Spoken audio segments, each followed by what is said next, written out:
The clock on the mantel ticked louder than usual that night. Maybe it was the silence between us that made every second echo through the house. James sat across from me at the dining table, the same table we'd bought when we first moved into this house, 37 years ago. His hands, rough from decades of carpentry, rested on the edge of his coffee cup. Mine trembled in my lap. He didn't know yet, but he would soon. I'd promised myself that tonight, after all the lies, the years of pretending, the guilt that had quietly eaten away at me, I would finally tell him the truth. And I was terrified. We'd met in 1987. I was 22, he was 26. And we were both too young to understand what kind of storms life could bring. He was kind, steady, the type of man who fixed things before you even noticed they were broken. I was wild, emotional, full of dreams and fire. Somehow he calmed me. I steadied him. We built a life together brick by brick. Literally. He built our home. I filled it with warmth, laughter, and the smell of cinnamon bread every Sunday morning. We had 2 children, Emily and Noah, and though life was far from perfect, I thought we'd done well. We'd survived. Through miscarriages, money problems, aging parents, and growing pains, we'd stayed together. But the truth I carried was darker than any of those storms. And now that our children had moved out, now that retirement had slowed us down and forced us to look at each other again, really look, I realized I couldn't die with this secret on my soul. James looked up from his coffee. "You've been quiet all day," he said, his voice calm but wary. "Something wrong, Anne?" There it was. My name on his lips. The same way he'd said it 1,000 times before. And yet tonight it felt heavier. I swallowed hard. "There's something I need to tell you." He leaned back, his brow furrowing. "What is it?" My throat felt dry. The walls felt closer. For a moment I thought of saying nothing, of letting the truth rot quietly inside me. But secrets always have a way of finding light. Eventually. "Do you remember the year after Noah was born?" I began softly. "When things were hard between us." His expression shifted. Nostalgia mixed with confusion. "Of course. You were exhausted all the time. I was working double shifts at the plant. We barely saw each other." He nodded. "Yes. And we grew distant." He waited. He didn't interrupt, but I could see the tension in his jaw, the way his fingers tightened around his cup. Took a breath. "During that time, I made a mistake." His eyes locked on mine. "What kind of mistake?" The words trembled out of me. "I had an affair." Silence. The kind of silence that feels like the air has been sucked out of the room. He didn't move. Didn't blink. The only sound was the steady ticking of the clock and the faint hum of the refrigerator in the kitchen. "When?" he finally whispered. 36 years ago," I said, tears stinging my eyes. "It lasted only a few months. I ended it. I swear I did. And I've hated myself every day since." His chair scraped back as he stood, pacing to the window.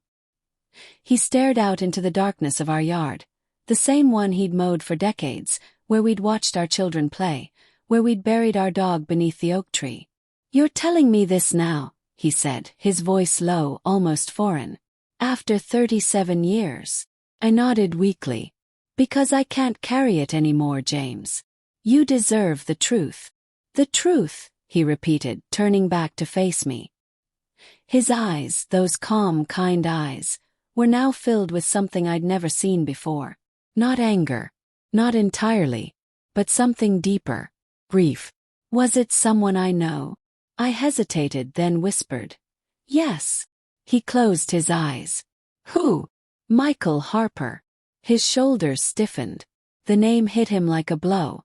Michael had been his best friend. His coworker. Our neighbor. The man who'd stood beside him at our wedding. For a moment I thought he might hit something. But James wasn't that kind of man. He just stood there, as if his entire world had quietly shattered beneath his feet. "I trusted him," he said hoarsely. "I trusted both of you." Tears spilled down my cheeks. I know you did. And I've lived every day knowing I didn't deserve your trust. But I ended it before you ever found out. before it could destroy our family. I thought burying it was the right thing. He laughed bitterly. The right thing. And you let me raise our children, grow old with you, share every piece of myself with you. While you carried that. I was scared. Cried. I was young, stupid, and I didn't want to lose you. Meant nothing, James. Nothing. He shook his head slowly. It meant something. Maybe not to you. But it's meant something to me every single day I thought we were real. He didn't sleep in our bed that night. I heard him moving around the house until dawn. Quiet footsteps, drawers opening and closing. When I came downstairs in the morning, he was sitting on the porch, staring at the sunrise like a man seeing it for the first time and not recognizing the world it illuminated. He didn't speak. Neither did I. Days passed like that. Awkward silence, small movements, no words. He still made his coffee. Still mowed the lawn. Still existed beside me. But he wasn't with me anymore. And I couldn't blame him. A week later, he finally broke the silence. Was Noah? He hesitated, the question catching in his throat. Was he mine? Froze. That was the question I dreaded most. Yes, I whispered quickly. Yes, James. Is yours. I never doubted that. I promise. He nodded faintly, but I could see the fear hadn't left his eyes. The damage was done. Doubt had entered his heart, and once it does, it never truly leaves. Months passed. We went to counseling. We tried to rebuild, but trust isn't like wood or stone. It doesn't patch cleanly. It leaves jagged edges, unseen cracks. Sometimes I'd catch him staring at me across the dinner table. His eyes searching mine for something. Maybe the woman he used to know. Maybe the truth he still couldn't make peace with. One evening he finally said, I've forgiven you, Anne. But I can't forget. And I nodded because I hadn't forgotten either. I never would. A year later he was diagnosed with heart failure. We spent his last months together in a strange kind of peace. Fragile but real. We talked more than we had in years. We held hands again. And sometimes in the quiet he would whisper, I wish you'd told me sooner. The night before he died, he said something I'll never forget. I spent 37 years thinking love was perfect trust, he murmured weakly.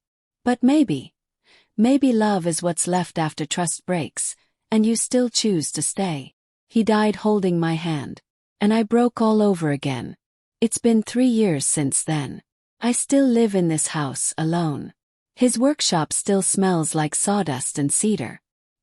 His coffee mug still sits on the shelf, cracked along the rim. People say time heals. Doesn't. It only teaches you how to carry the weight better. I walk past that mantel clock every morning, the one that ticked so loudly the night I confessed, and I think of him, of what I did, of what we lost. But I also think of what he gave me even in the end, mercy. Because love, real love, isn't the absence of betrayal. It's the grace that follows. And sometimes, that grace is the only thing that keeps your heart beating long after the other half of it has stopped.